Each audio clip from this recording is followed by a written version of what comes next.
Hey, it's St. Louis Post-Dispatch restaurant critic Ian Froeb, back with another off-the-menu video digest of my review. This week I visit Nathalie's, which opened late last year in the Central West End. It takes over the old funeral home there on Lindell Boulevard that was previously the restaurant Salt. Nathalie's is unusual for St. Louis in that it's a true farm-to-table dining experience. Owner Nathalie Pettis also operates Overlook Farm up in Clarksville, Missouri, and the restaurant sources much of its food from there. Now, farm-to-table dining is very trendy. However, Nathalie's, the restaurant, sort of goes in for a more old-fashioned look and feel. The decor is almost country manor-esque, although there are certainly some modern, funky touches here and there. The dining room promises a very elegant experience. White tablecloths, napkins tucked into rings, and you have little flickering candles on your table. But look closely at those candles. You see that they're actually electric. You can pick them up, turn them off. That's sort of a metaphor for what's going on at Nathalie's on the whole. It's not all that it's cracked up to be.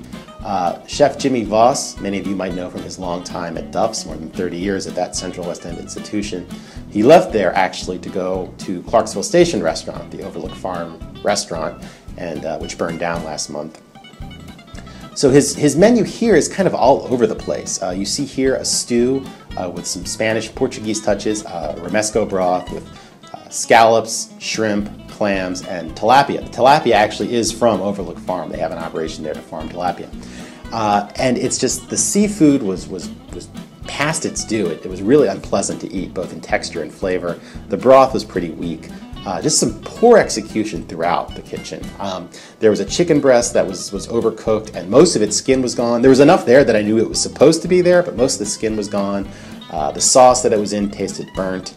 It was served almost like with a hotel banquet array of vegetables, which you can also see on this dish here, which is the lamb moussaka. And you know, none of the vegetables were cooked in a way that highlighted or contrasted or in any way brought attention to their natural flavors. And really, it's a shame that you would have a farm-to-table restaurant that time and time again squanders its own produce. Just really poor dishes. You know, even the few dishes that were passable were still a little strange. There was a crab cake with large pieces of avocado and grapefruit. And again, these are flavors that might work fine with the crab, but they were just completely blown out of proportion, just poorly thought out. It's a strange restaurant, a baffling menu, and it's poorly executed. And it's certainly at this point not worth the expense. We're talking $20 and up for the entrees. The appetizers range, you know, from $8 to $12 roughly. The wine is not cheap, even by the glass. So you're going to spend a fair amount of money, even for two people. And right now, Nathalie's just does not deliver. You can read my entire review at stltoday.com, where you can pick up a copy of Go this weekend. And I will be back next week with another review.